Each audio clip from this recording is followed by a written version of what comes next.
მოგესალმებით ყველას, მეგობრებო, ძალიან ცოტა დრო მაქვს და ცოტა დროში ვცდილობ რომ ჩავატიო ის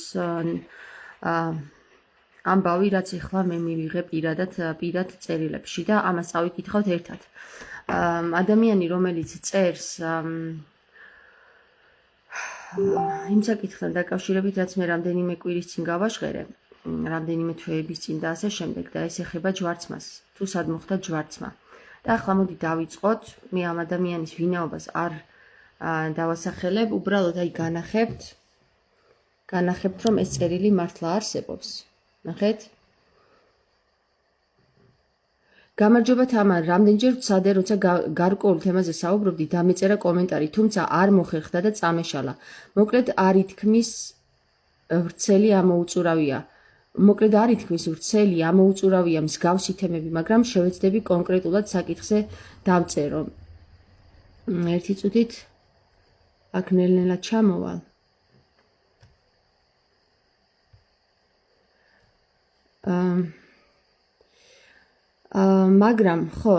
მაგრამ შევეცდები მოკლედ საკითხზე დავწერო. თემა პირველი, მე ამ საკითხზე 20 წელია დაახლოებით რაც ვსაუბრობ, თუმცა იმ დროს მე როცა ვსაუბრობდი ძალიან ნაადრევი იყო, რადგან არ ესმოდათ, ვერ იგებდნენ, დღესაც არ ესმით და 20 წლის წინ რას მიხვდებოდნენ. მოკლედ ჩემი პროფესიიდან გამომდინარე სულ ძიებაში ვიყავი, როგორც თეოლოგიურ საკითხებთან, ასევე ისტორიულ წყაროებს ვარკვევდი. მე ვარ ისტორია ქართულის სპეციალისტი. მართალია საჯაროდ ერთი დღე არ მიმუშავია, მაგრამ სწავლა სამყაროს შეცნობა არასდროს შემიწყვეტავს. ეს ბავშვობიდან ხდება. ერთხელ ერთმა ადამიანმა დამისვა კითხვა, როგორ ფიქრობ, უფლის ჯვარცმა სად მოხდაო? და მოაყოლა ქართლის ცხოვრება. მოგვითხრობს, თუმცა ეს ადგილი რატომღაც ბოლოს რომ ვეძებდი ვეღარ ვნახე, ან ამოჭრილია, ან ჩასწორებულია, შეგნებულად დაფარეს. თუ რატომ ამას ბევრი ფიქრი არ ჭირდება. არ აწყობთ ამის თქმა და მაგიტომ. მოკლედ ქართლის ცხოვრება მოგვითხრობს, რომ არსენ კარსნელმა და ელიოზ ებრაელმა მცხეთელმა, ანუ სიდონიას ძმამ მცხეთას შეიტყვეს ქრისტეს გაცემის ამბავი. გასამართლებას ვერ მიუსწრეს, მაგრამ ჯვარცმას დაესწრნენო. ესე იგი, რა საშუალებებით შეიძლებოდა იმ დროს მცხეთიდან იუდეაში ეხლანდელ ისრაელში წასულიყვნენ და ჯვარცმას დასწრებოდნენ და კვართიც წამოიღოთ. აი ეს რაც დავწერე, ამტკიცებს სწორედ იმას, რომ ჯვარცმა აქ მოხდა და არა იქ სავარაუდოდ ჯვარზე მოხდა, უფლის ჯვარცმა და ამიტომაც ეწოდება ჯვრის მონასტერი. ყოველივე ამას ისიც ამტკიცებს, რომ უფლის სამსჭვალები აქ ინახება. ვიცი, რომ რამოდენიმე ლურსმანი ბერ გაბრიელსაც ჰქონდა. ასევე ინახება სვეტი ცხოველში იმ ჯვრის ნატეხიც კიდევ ის, რომ პილატე პონტოელია, ესე იგი ქართველია. პინტო ვისი სამეფო იყო? როგორც ვიცით, სომეხმა კრა ხიშტიომ უფალს და ებრაელებმა აწამეს ხიშტიომ უფალს. სომეხმა კრა ხიშტიო უფალს და ებრაელებმა აწამეს და ბერძნებმა, ანუ მოღალატე ბერის ძენმა იბერის ძენმა გაასამართლეს. ანუ იმის თქმა მინდა, რომ თავიდან ბერძენი იბერიის ძენი იყვნენ, რომელთაც მიითვისეს სიტყვა უფლისა, რასაც ოქროს საწმის ვეძახით და ებრაელებმა კი აწამეს. პილატემ ეს ხელები სწორედ მაგიტომ დაიბანა, მას არ სურდა, მაგრამ აიძულეს. ასევე სომხები დღემდის არ აფუარებენ მიწიერ ქრისტეს, ამიტომაც არიან მონოფიზიტი ქრისტიანები, მხოლოდ ზეციერის სწამთ, თუმცა როგორც მსმენია, ქრისტეს დედამიწა არასდროს დაუტოვია. კიდევ იმის თქმა მინდა, რომ ზოსიმეს ხელნაწერიც შეცვლილია მესიის საწამებლად მეორე მოსვლისას. მაგივრად დღეს წერია მისისა საწამებლად შეუდგება უფალს. მისისა უწოდო? მისისა თუ მუსუსა? ერთი წუთით. მეორედ მოსვლისას მაგივრად დღეს წერია მისისა საწამებლად შეუდგება უფალს. მუსუსა უწოდო? ვერ გავიგე აქ რა წერია. ამ საკითხზე ბერ ნიკოლოს აქვს დაწერილი მსგავსი ტექსტების ერთი წუთით მსგავსი ტექსტების შეცვლა დაუშვებელია. ქვემოთ ვინც აწერს ხელს, მან მძიმედ მოეკითხებაო. მათ რაც ვეძებდი სწორ ტექსტს და წარმოიდგინე კომუნისტების დროს ტექსტი შეუცვლელია და იცვლება მერე ილია მეორის თაობისთვის თაოსნობით. ასევე დაწერილი აქვს ბერ ნიკოლოს, რომ 666 არ არის ლუციფერის რიცხვი. ისიც შეგნებულად არის შეცვლილი ილია მეორის სახარებაში, რომელიც 30 წლის უკან დაიბეჭდა. დაახლოებით 30 წლის უკან დაიბეჭდა. პირიქით 666 უფლის რიცხვია და წარმოიდგინე ამ რიცხვს ყველა ადამიანს გვაიძულებენ, რომ ფუი ეშმაკით მოვიხსენიოთ უფლის რიცხვი. ამის მერე ისიც ეწერა, რომ 18 საუკუნის სახარება მოიძიეთ ბიბლიოთეკებში და იქ ნახავთ ლუციფერის ნამდვილ რიცხვსო. სიმართლე გითხრათ, ეხლა არ მახსოვს, თუმცა მართლაც ვნახე 576. აი ასეთი რიცხვებია, რაც მახსოვს ეშმაკის.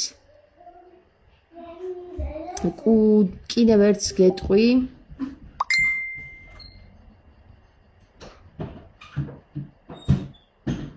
რატო გადახტა? გადახტა, ძალიან გადახტა.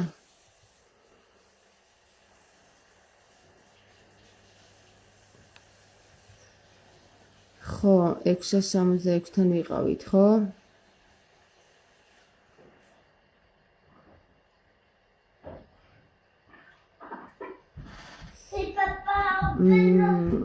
ამის მერე ისიც ეწერა, რომ 18 საუკუნის სახარება მოიძიეთ ბიბლიოთეკებში და იქ ნახავთ ლუციფერის ნამდვილ რიცხვსო.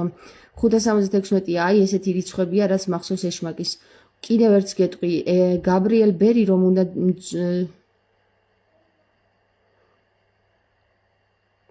გაესამართლებინა იმ დროინდელ კაკებს სწორედ გიჟიაო ამით გადაარჩინეს.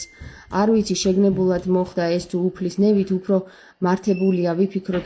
მე ვიცი რატომაც იმ პიროვნებას, რომელსაც უნდა დაეხრიტა გაბრიელ ბერი, მასთან შევიდა შავებში ჩაცმული მარიამ ღვთისმშობელი, რომელიც შემდეგ თვითონ მე ბერი გაბრიელი ამბობს, რომ ეს ნამდვილად მარიამ ღვთისმშობელი იქნებოდაო და ამ კაცს უთხრა, რომ თუ ამ ადამიანს მოკლავთო, ესე იგი ანათემაზე იქნები გადაცემულიო რა, შენი შვილები და შვილიშვილები იქნებით დაწყევლელიო და ეს კაცი გამოვიდა და ეკითხება ბერ გაბრიელს, რომ ეს ქალი ვინ იყო შენიო ეხლა რომ გამოვიდაო და მაშინვე მივხვდიო, რომ არავინ ქალი არ გამოსულაო იქიდან რა და სავარაუდოდ ეს იყო ღვთისმშობელიო. გამოეცხადა ღვთისმშობელი იმ კაცს და უთხრა ამბავი. ამიტომ გადარჩა ბერი გაბრიელი. მოხდა ეს თუ უფლის ნებით უფრო მართლებულია ვიფიქროთ და სიცილით ამბობდა ბერი გაბრიელი იქ საგიჟეთში რიცხვი 666 მომანიჭესო და გიჟად შემრაცხესო. სწორედ ამ გიჟის სახელმა იხსნა ბერი, რომ სიკვდილით არ დასაჯეს და ღმერთმა კი 666 მიანიჭებინა მათ. რა გამოდის სინამდვილეში უფლის რიცხვი მიანიჭეს, რაც იყო და მათ კი ეგონათ ეშმაკის იყო.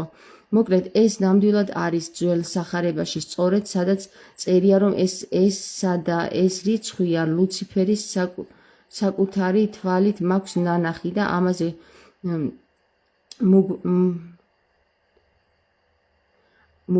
მუგვანუდნა წლების წინ ბერმა მიგვანიშნა წლების წინ ბერმა ნიკოლოს, მაგრამ ნახეთო. ესე იგი 576 ენი ზენი ვინი. აი, ეხლავე დედიკო ერთ წუთს. ასევე მინდა შევეხო ერთ საკითხსაც, რომ ყველაფერი ჩვენს ანბანშია დაფარული. და 13 ქვია ლაზარე ენას. 13 დაცეატიმ ქვია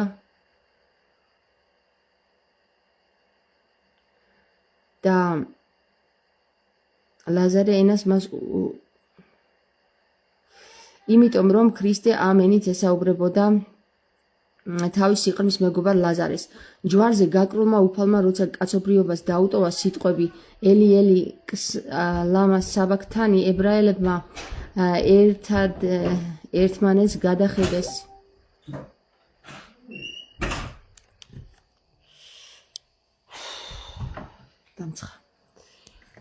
დამცხა ხალხო ძალიან მაგრად ცხელა ავიციოთ მე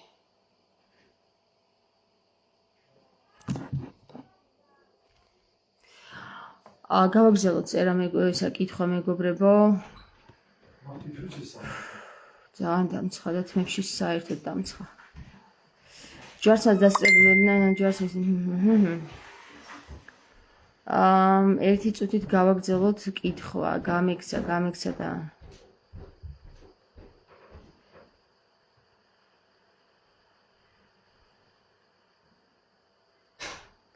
ხოლო ზეციერი მონოფიზიტი ხო ესენი იყო საწამებლად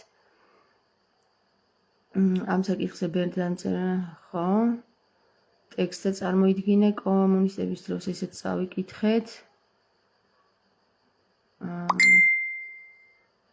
ბიბლიოთეკები კი ესეც წავიკითხეთ 676 ესეც წავიკითხეთ მიანიჭებინა ეს რიცხვი ლუციფერის საკუთრებით მაქვს ნანახი. ასევე მინდა შევეხო ერთ საკითხს, რომ ყველაფერი ჩვენს ანბანშია დაფარული და ცამეტი ქვია ლაზარე ენას. მას იმიტომ ქრისტე ამენით ესაუბრებოდა თავის სიყრმის მეგობარ ლაზარეს. ჯვარზე გაკრულმა უფალმა, როცა კაცობრიობას დაუტოვა სიტყვები, ელი ელი ლამა საბაქთანი, ებრაელებმა ერთმანეთს გადახედეს, რას ამბობსო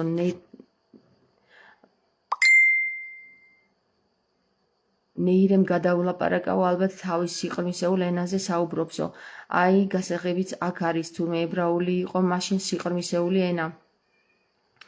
ებრაული იყო მაშინ სიყრმისეული ენა, რატომ ვერ გაიგეს ებრაელებმა და რა გამოდის, ვის გასაგონად თქვა მათთვის, ენაზე წარმოთქვა მხოლოდ. მათთვის ვის ენაზეც გამოთქვა მხოლოდ. ასევე მინდა ვთქვა, რომ დედამიწის პირველი ენას სწორედ ქართული ლაზარე ენა, რადგან თავიდან ყველა ერთ ენაზე საუბრობდა. ბაბილონის გოდოლამდე, ამიტომ ქვია ჩვენს ენას დედა, ანუ ყველა თან წერს და თან მიხტუნავს ეს რა.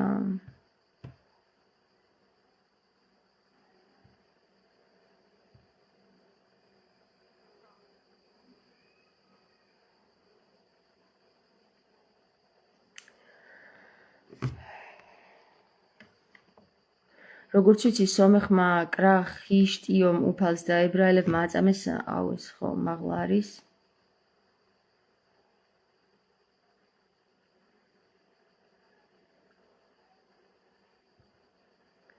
დედა მიწაც ყველა მიწაზე საწყისი მიწაა. ამას თავად სიტყვები გვეუბნებიან. გინდა პირამიდა გუნდაც პირამიდა სახელი პირამიდა არც ერთ ენაზე არაფერს ნიშნავს გარდა ქართული ენისა. ხო, პირთან არის კავშირში.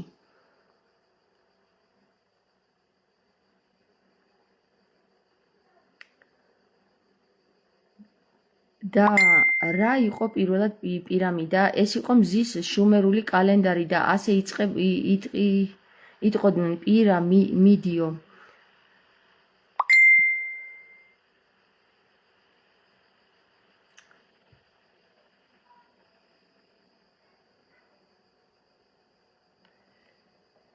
პირა რას ნიშნავს ნედა? ანუ პირამიდიო, ანუ პირამდე რომ მივაო, ანუ რომ გაივსებაო, რომელიც მზეს გაუსწორდებაო, ხო? აი 522 ფილა ქვით ამით იმის თქვა მინდა, რომ ქორონიკონამდე ქართველებს ჰქონდა ქვა რონიკონი, კალენდარი, თუმცა მინდა დავამატო ის, რომ ამ სამი სვანურის გარდა ჩვენ გვქონდა წინარე ანბანი, რომელსაც აც გარდაცვლილმა ბატონმა რამაზ პატარაიძემ საქართველოს უკანასკნელმა ქურუმმა უწოდა ხანმეტური ენა და რას ნიშნავს ეს თუ არა იმას, რომ სწორედ ის დაფარული ენა საწყისი ერთი დედა ენაა ის ხანმეტური ენა. ანუ ხანმეტური, ხო? ხანზე მეტიო. გვასწავლიდნენ, რომ ფარნავაზმა შექმნა ენა ქართულიო, არა ესეც დაამტკიცა ბატონმა რამაზმა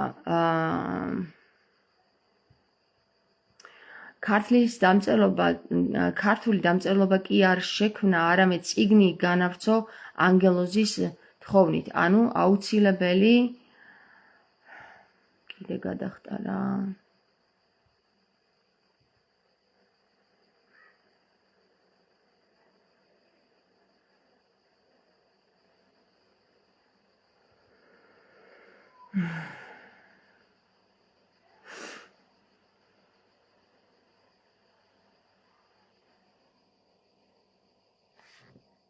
ვეძებ გადახტა ისევ.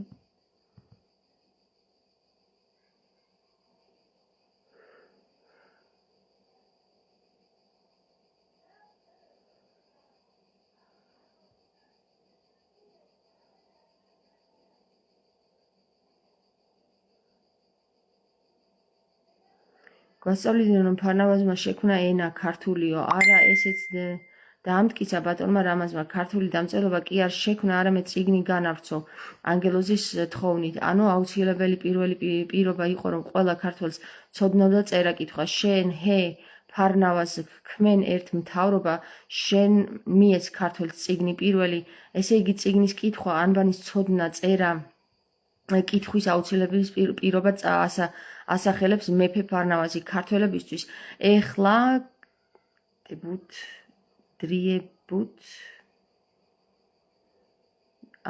ეხლა დროებით თამარ წაიკითხე და შენი აზრით გამიზიარე. რას ფიქრობ?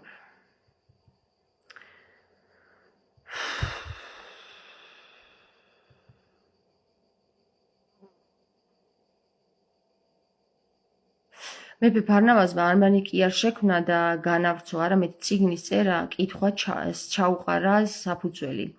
თავად ის დატოსაღებული ისტორია გვამცნობს, რომ რთველი რთველს დაემატა ქა და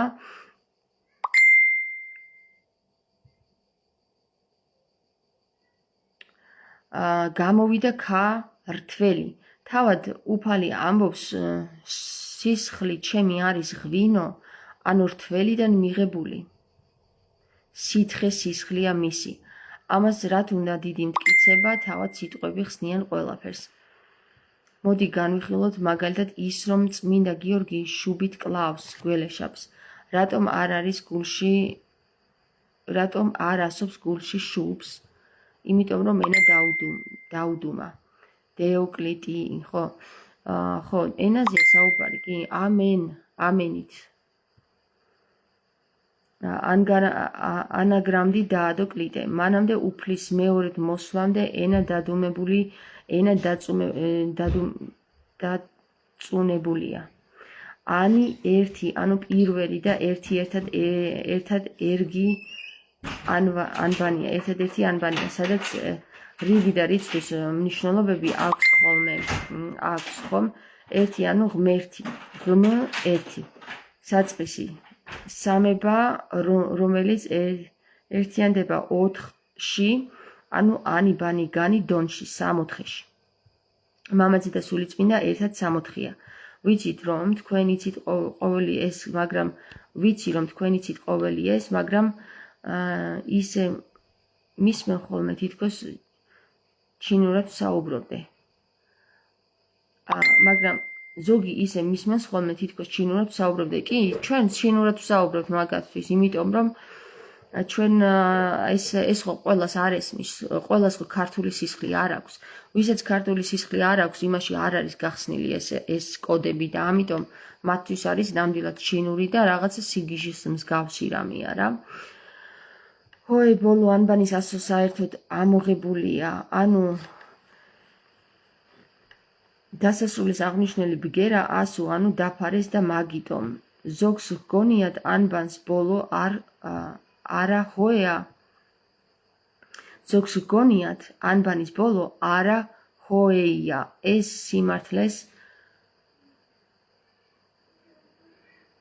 სიმართლეს გვეტყვიან თავნი და ბოლონიო, რაც უცხო ტომთათვის საერთოდ გაუგებარია.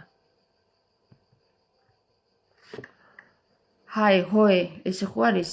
და მერე ურფონ ლი მოდის რა. ეს ჰოეს მთლიანად ამოღებულია, იმიტომ რომ ჰოე ეს ამოღებულია არსობრივად, ვეღარ იგებს ქართული კაცობრიობა, რას ნიშნავს ეს ჰოე. სიმართლეს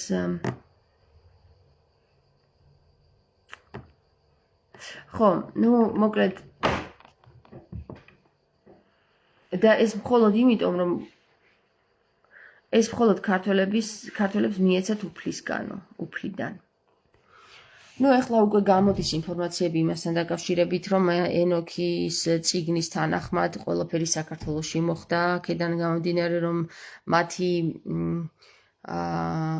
ყველაფერი ყველაფერი კი არ მოხდა საქართველოში, არამედ ეს დამწერლობა, რომელიც სხვადასხვა ანქელიოსებმა დედამიწაზე გაანდეს ადამიანებს, ხო? აი ლევან პეტრიაშვილმა ისაუბრა ბოლოს მაგაზე ძალიან კარგად რა. თუ ვინ იყვნენ ეს ანქელიოსები და ვინ მისცა ქართველებს, ესე იგი მეტალის დამუშავების უნარი და ეს ბუზები გადავირიე რა, რამდენი არიან და დამწერლობა ვინ ასწავლა, მაგაზე ლევან პეტრიაშვილმაც დაიწყო ახლა საუბარი. მე რა თქმა უნდა თარგმანის დროს კარგად გავიაზრე რა ხდებოდა და როგორ იყო და ძალიან კარგად მივხვდი რომ ეს ყველაფერი ქართულთან ძალიან კავშირშია, იმიტომ რომ ქართველებს აქვთ ესე იგი უნიკალური ანბანი, 40-ასობგერიანი ანბანი, ჯერ არც ერთ დამწერლობაში არ არსებობს. ეხლა მართალია მურმა ჯოხაძე ამბობს ხოლმე რომ რაო ჩინელებს არა აქვთ დამწერლობაო და ეს ჩინელებს თავისი აქვს და თავის სისტემას მიხედონ და ჩვენი გვაქვს. ყველა კუთხეში მისცეს ანქელიოსებმა ეს დამწერლობა, მაგრამ ეს იმას არ ნიშნავს რომ ყველამ შემოინახა თავის დამწერლობა, გესმის? უნიკალური რატო არის ქართული დამწერლობა? იმიტომ რომ ჩვენ შემოვინახეთ ეს, ჩვენ ვერ გაგვანადგურეს. ნებისმიერი კულტურა გაანადგურეს და იქ ზოგი ამოაკლეს, აი ახლა როგორც აღდგენა მიმდინარეობს ქართული ანბანის, ხო? ისე ყველამ ვერ მოახერხა. აქედან გამომდინარე, ჩვენი ქართული ანბანი არის უნიკალური. უნიკარული, გესმით? წესით სწორი გამოთქმა უნიკალურის არის უნიკარული. იმიტომ რომ უნი და კარია. უნის კარს ვაღებთ. გესმის? უნის კარი რო გააღვ ქართულ ასობთავრობის მიხედვით, ხო? შედიხარ პირდაპირ დონში შედიხარ. უნიდან დონში შედიხარ, იქ ვიეც არის და მოკლედ ეხლა ჩინურად ვსაუბრობ ალბათ ზოგიერთისთვის, მაგრამ აი ხო და დაფარა მხოლოდ მეორედ მოსვლამდე, რასაც გარდა ქართველის ვერავინ მოარგებს გასაღებს ამ დაფარულ სიბრძნეს. ხო და გახსნილია უკვე კარი. გესმით? უნის კარი გახსნილია, ამიტომ უნიკარულები ვართ. ჩვენ ვართ უნი ონში. ონში შევდივართ, უნიში ონიც ზის. ამ ჩვენ უკვე გავერთიანდით, გამთლიანდით. უნიონი არ არის ის უნიონი, რომელშიც ჩვენ გვინდა ახლა შესვლა ევროპა და ასე, ჩვენ ვართ უნიონი. ჩვენი ენა არის უნიონი, იმიტომ რომ უნში ონი ზის. როგორ ზის უნში ონი? ეხლა ვეგაჩვენებთ შემოკარგებო.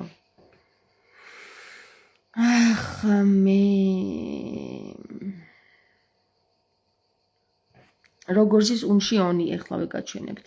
ძალიან მაგრად ხელა ისე, რომ იცოდეთ. გავხსნათ.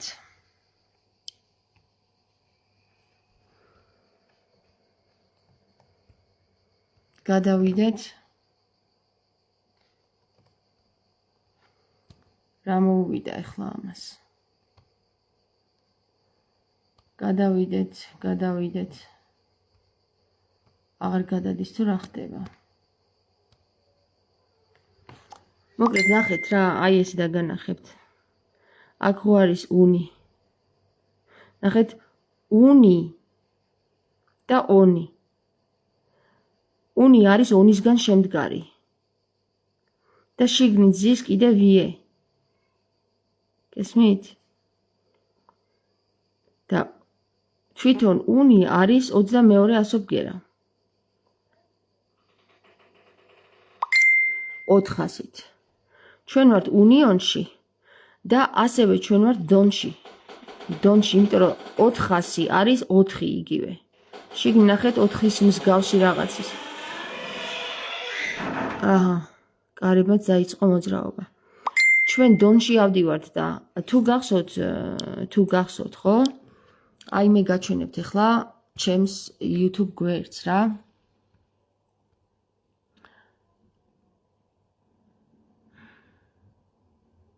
გამითის შესახლა ეს ინტერნეტი თუ რა ჯანდაბად დაემართა ახლა ამას. წესით არ არის გათიშული.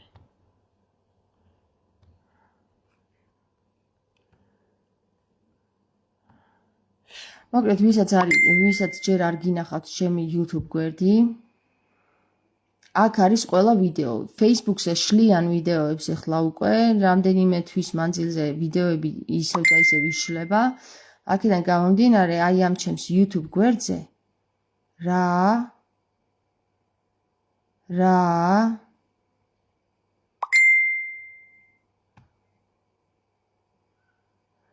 Marinus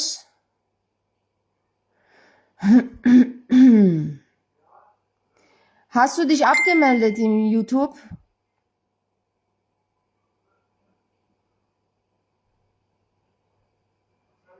Hast du dich in YouTube abgemeldet hier von diese?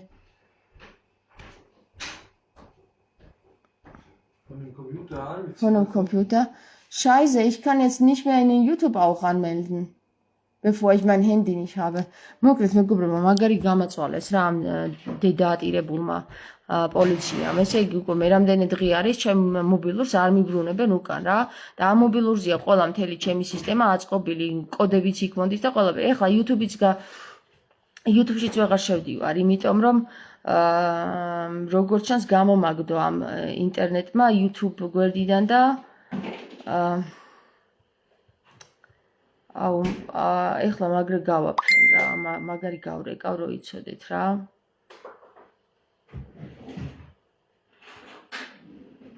ვერ გავიგე რატო გამომაგდო YouTube-მა.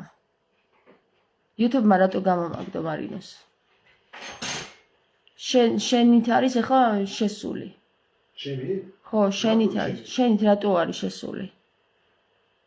მოცა.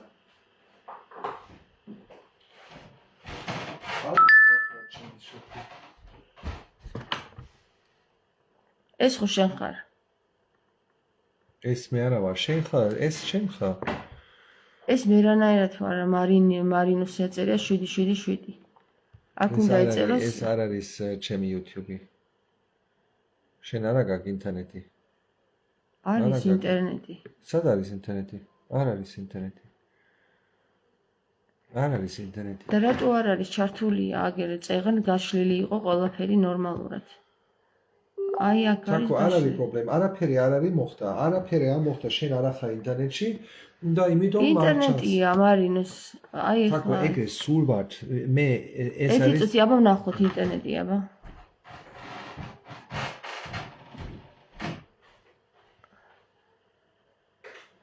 ველანი.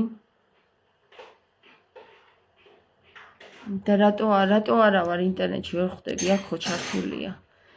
შეიძლება ეს ბატარეა უმთავრდება, მოკლედ რა, მაგარი მინერალზე მომშლელი დრო არის რა. ეხლა ესეთი რაღაცაა, რომ ყველაფერი სინათლეზე გამოდის და ბოროტი არის გამძვინვარებული. ისეთი გამძვინვარებულია, რომ იცის, რომ ბოლო წუთები აქვს რა თავისი და ქართული ერი თუ არ გამოფხიზდა, აგერ ჩემი პირიდანაც წყევლა გამოუშვა, სულიად არ ვიცი ვინ, მაგრამ გამოვიდა წყევლა. ეს იყო ბოროტისგან თუ იყო ღმერთისგან, ამას მე ვერ გეტყვით, მაგრამ ამას ყველანი ერთად გავიგებთ რა. და ეს წყევლა, როდესაც გამოდის ვიღაცის პირიდან, ხო, სულ ერთია ახლა ვისი პირიდან გამოდის და რა ძალებია მის უკან. ამ წყევლას რამხელა ძალა მოყვება და რამხელა ძალა აქვს, ეს გასატარებელი ყოველ შემთხვევაში არ არის რა. ჩემი წინა ვიდეოები, ვინც მოისმინა და არ გაუზიარა ქართულ მოსახლეს, თვითონაც დაწყევლილია იცოდეთ. ყველანი დაწყევლილები ხართ. ყველანი, მეც დაწყევლილი ვარ. დავიწყევლეთ უკვე. გესმის? სეციდან ჩამოვიდა ცეცხლი და დაგვწყევლა. იმიტომ რომ ჩვენ უნაყოფოები ვართ. ამხელა ინფორმაციები გქონდა, რომელიც ილია მეორის ხელშეწყობით ყველაფერი განადგურდა. აი აქ დღესაც კიდევ თქვით, რომ წავიკითხეთ, რომ სულ სხვა ინფორმაციები იყო ადრე და ეხლა სულ სხვა ინფორმაციებია. და ჩვენ არხეინად ვზივართ და ისე ვაგრძელებთ ჭამას და იმას რა, ანუ აღარ მინდა რა ცუდი სიტყვებით ვილაპარაკო რა, მაგრამ მაგრად ეკადრება ეს ქართველ ერს. და აი მართლა სრული ამ სიტყვის მნიშვნელობით ვჭამთ და ვჯვავთ. აი ეგენი დავრჩით მხოლოდ რა. სხვა უნარი ყველა დაკარგული აქვს ქართულ მოსახლეობას, როგორც ჩანს. ყველა უნარი დაკარგა, გარდა ჭამისა და აი ამ მოსაქმებისა. რაც შეეხება იმას, რომ ყველას თავი ძალიან მაგარი გონია, როდესაც ის ციფრულ მარკეტინგში თუ სხვა რაღაცა საკითხში წარმატებულია, ეს სულ სხვა რამეა, ღმერთს ეგ არ ეხება, ეგ არის ეშმაკის გროშები, ესე რომ ვთქვათ, გადმოგდებული გროშები და ღმერთისთვის ჩვენ უნაროები და უნაყოფოები გავხდით და ამიტომაც დავიწყევლეთ სულ ყველა რა. აგერ 24-მდე ვნახავთ კიდე და ნებისმიერი ქართველი ნახავს რა დაიწყება აგვისტოში და აი ამ 24-მდე ნებისმიერი ქართველი თუ ამ წყევლას არ მიიღებს ანუ სერიოზულად და ეს ძალიან სერიოზული რაღაც გამოუშვა ჩემი პირიდან ღმერთმა რომ იცოდეთ ვიღაცა შეიძლება ეგონოს რომ მე ვარ ახლა რაღაცა რა არ ვიცით ვის წყევლას რა ძალა აქვს არც ერთმა ჩვენგანმა არ ვიცით რა არც ერთმა მხოლოდ იცის ღმერთმა აქედან გამომდინარე არც ერთი ფოტოლი არ ჩამოვარდება ღმერთის ნების გარეშე და ის ამბავი რაც 5 ივლისს აქ მოხდა ღმერთის ნების გარეშე არ მომხდარა იმდენ ისეთ მდგომარეობაში ჩამაგდო ღმერთმა რომ წყევლა გამოუშვა ჩემი პირიდან და იცოდეთ რა ჩემი პირიდან გამოსული წყევლა დღემდე ისე სასტიკია რომ აი ჩემი გამოცდილებიდან პირდაპირ ვიცი რომ ზედმიწევნით ხდება ხოლმე რა და რა ვიცი თქვენ თუ გინდათ რომ გააგზელოთ ჭამა და ჯმა ვიღაცამ დაწერა რომ ესეთი ქართველი ქალი ესეთ სიტყვებს არ უნდა იძახდეს ნუ გამომიხვედით ახლა წმინდანები და რაღაცა უბიწო ჭუის დამრიგებლები ძალიან გთხოვთ რა ქართველი ქალი ამას კი არ უნდა იძახდეს იმაზე გაამახვილოთ ყურადღება ქართულ ქალს რას არ უნდა უშვებოდნენ აი მაგაზე უფრო გაამახვილეთ ქართულმა ქალმა რომ დაიწყო ბილდ სიტყვაობა და წყევლა და გინება ხო აი ამაზე დიდ პრობლემას თქვენ თუ ვერ ხედავთ მაგარი მიწაში ყოფილხართ ჩადებული უკვე რა თქვენ უკვე მკვდრები და მკვდრებზე მკვდრები ყოფილხართ და მაგის მეტი რა უნდა გითხრათ ჩემი სიტყვებიდან მხოლოდ ეს თუ გაიგეთ წყევლა და გინება ხო მაშინ წყევლასაც მიაქციეთ ყურადღება და წყევლაც მიიღეთ ყურად რო იცოდეთ იმიტომ რომ ძალიან სერიოზული წყევლა ჩამოვიდა ზეციდან რო იცოდეთ რა და ჩემი პირიდან გამოუშვა ღმერთმა ის წყევლა რაც უნდა გამოსულიყო ჩემი პირიდან აქ დასასრულია მე არ მენანება ჩემი არც ხორცი და არც ერთი ჩემგანის ხორცი აი ესეთ სამყაროში სადაც ჩვენ ვართ და როგორ სამყაროდაც სატანამ გადააქცია ეს სიბნელე ხო ასეთ სამყაროში აქ ცხოვრებას განადგურება ჯობია რა და აი ამიტომ გამოუშვა ღმერთმა უკვე ეს წყევლა რომ თუ უნარო ხარ და უნარი დაკარგული გაქვს თამარ მეფის დროს ხომ დონი გქონდა დაკარგული რა პირდაპირ თავის მოჭრილ მონეტაზე დაგვიტოვა მესიჯი რომ დონი გვაქვს დაკარგულიო და ეხლა ჩვენ ხო აი ამ არსში უნარი თუ დაკარგული გვაქვს ჩვენ ესე იგი დასასამარებლები ვართ რო იცოდეთ რა და აგერ 22 კაცი მიყურებს და უნარზე ვსაუბრობდი და უნარიც 22-ია ესე იგი დამტკიცება ან დამოწმება ესეციდან რომ რასაც ვსაუბრობ არის სიმართლე და სრული ჭეშმარიტება და აი ამ სრულ ჭეშმარიტებას თქვენ თუ ყურადღებას არ მიაქცევთ აი სულ ყოველად ფუჭია იმაზე საუბარი სადაცვეს ქრისტე რომ ეს გამოვიძიოთ ქრისტეს სადაცვეს კი არა ქრისტეს სიტყვებს ვერ იგებს ხალხი და ქრისტეს სადაცვეს ეგ როგორ უნდა გაიგოს სრულიად საპატრიარქო და ფალოსებული ყავთ და დაფალოს ფაილებული ყავთ იმიტომ რომ მათთვის ინფორმაციის წყარო ძალიან რთული მისაწვდომია და რასაც აძლევენ იმას იღებენ როგორც ფაფა ისე და აქედან გამომდინარე აბსოლუტურად მთელი ერი დაწყევლილი ვართ უკვე რა დაგვწყევლა ჩვენ ღმერთმა უკვე ჩემი პირით იცოდეთ რა და ეს სერიოზულად მიიღეთ მე აი ნამდვილად გეუბნებით სერიოზულად მიიღეთ ეს წყევლა რა სერიოზულად თუ არ მიიღებთ ამ წყევლას ხო როგორც ვითარცა ნინევიეს ნახეთ როგორი ის არის ვერ მოესწრებით ვერცერთ სასწაულს გარდა ნინევიასო. ნინევიას სასწაულს ვუახლოვდებით ახლა მეგობრებო, თუ არ მიიღებს სრულიად საპატრიარქო ამ წყევლას სერიოზულად და აგერ 3 წლის წინ რომ კართან მიმიყვანა მაგის კართან ღმერთმა და რომ დამაიგნორეს, მერე რაც მოუვიდათ ნახეს და ახლა დღემდე რა სჭირს და რა ჭირი ეტაკათ და რა განადგურება მათი დაწყებული, ხომ კარგად იზღვიეს, ხო? ხო და ახლა აი ამ წყევლას რომ სრულიად ერს მოედება და სრულიად ერზე არის გადმოსული, მათ შორის ჩემზეც და ჩემს ოჯახზე და ყველაზე, ერი არის ერი. ხო? აი მაგ საკითხსაც თუ არ მიიღებთ ყურად, 24-მდე არის დრო. როგორც ჩანს 24-მდე მოგცა ღმერთმა დრო რა. 24-მდე თუ ყურს არ შეიფერთხავს არც საპატრიარქო და არც ერი, მაშინ უკვე მადლობა უფალს ყველას წაგვიყვანს თავისთან რა, მადლობა. განადგურდება ყველაფერი უკვე. ადამიანის მოდმა თუ განადგურდა, დედამიწაც განადგურდება. ხო და მე რა თუნდა დედამიწას არსებობა ესეთ მდგომარეობაში. შენ გონია რამეში სჭირდება, ესეთ ავადმყოფ მდგომარეობაში დედამიწას არსებობა? არ სჭირდება არანაირად. ასე რომ ეხლა დაგემშვიდობებით მეგობრებო, მე მინდოდა თქვენთვის მეჩვენებინა, ესე იგი ჩემი YouTube გვერდი Liquid Dogma თამარის ლაივი. მაგრამ როგორც ჩანს აქ ველანი არ იჭრს იმიტომ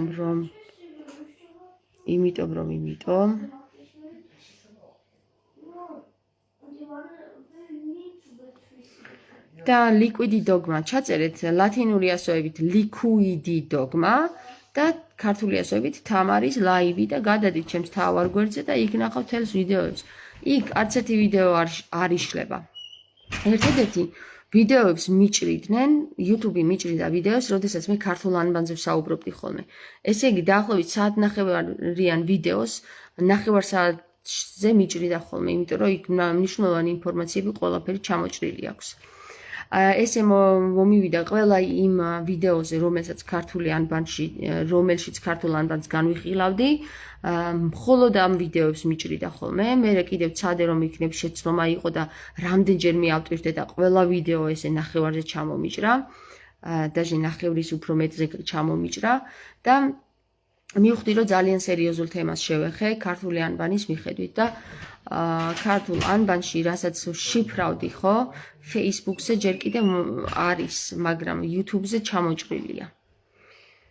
და ჩემს პირად ვიდეოებში მაქვს კიდე ისინი სრული სახით. ეხლა დაგემშვიდობებით მე და ესე იგი ესე იგი გუშინდელი წყევლა, გუშინ იყო წყევლა, კიდე რამდენიმე დღის წინ იყო წყევლა, ვისაც ჩემი წყევლა ნანახი გაქვთ, გადაუზიარეთ აუცილებლად სრულიად საქართველოს. სრულიად საქართველოს წყევლაა ეს, რო იცოდეთ რა. აი გუშინდელი, სულ ცოტა გუშინდელი ღამით რო გადავიღე. ეგ არის სრულიად საქართველოს წყევლა. გუშინ რა დღე იყო? 11, 13, 14. არა, დღეს არის 14. გუშინ იყო 13, 07 2025. აი 13 ივლისს გამოუშვა ღმერთმა წყევლა სრულიად ქართველ ერზე. ასე რომ ფრთხილად იყავით რა. არ გეგონოთ რომ ღმერთი ხუმრობს. არ ხუმრობს ღმერთი. აღარ ხუმრობს ღმერთი უკვე რა.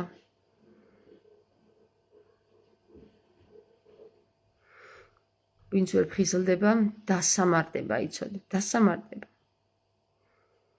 იმის არ იყოს მარიამ ბეთანიელი რო არის, მარიამ ბეთანიელი დაყვება ქრისტეს. მარიამ ბეთანიელი, მარიამ მაგდალინელი, მარიამ სადღაც აურელი, აი ესენი დაყვებიან ქრისტეს და ეს სამი მარიამი ადგა და ერთ იმაში ჩაყარა, მარიამ მაგდალინელა და აქცია ერთ-ერთმა პაპსტმა. და რუშიც მარიამ მაგდალინას უწოდა, ისიც და ყველაფერი რა. ესე იგი ვერ გაიგო ტიპმა ვერაფერი რა. წაკითხulis შინაარსი ვერ გაიგო ნორმალურად და ყველა მარიამი ეგონა რომ ეს მარიამ მაგდალინელია და ყველა ერთ პერსონად გადააქცია. აქედან გამომდინარე ძალიან ბევრ ადამიანს გონია რომ მარიამ მაგდალინელი იყო რუში და და მერე ქრისტემ განკურნა ის, რომელიც აი ძალიან მცდარია რა. მარიამ მაგდალინელი არასდროს არ ყოფილა მრუში. მარია მაგდალინელი განკურნა მხოლოდ 7 დემონისგან. არა მრუშობის დემონისგან, არამედ სხვა დემონებისგან. ასე რომ ყველაფერს ერთ ჯამში ნუ ჩავყრით, განასხვავეთ ვინ არის და ყურად იღეთ ის საკითხები, რასაც ღმერთი გიგზავნით.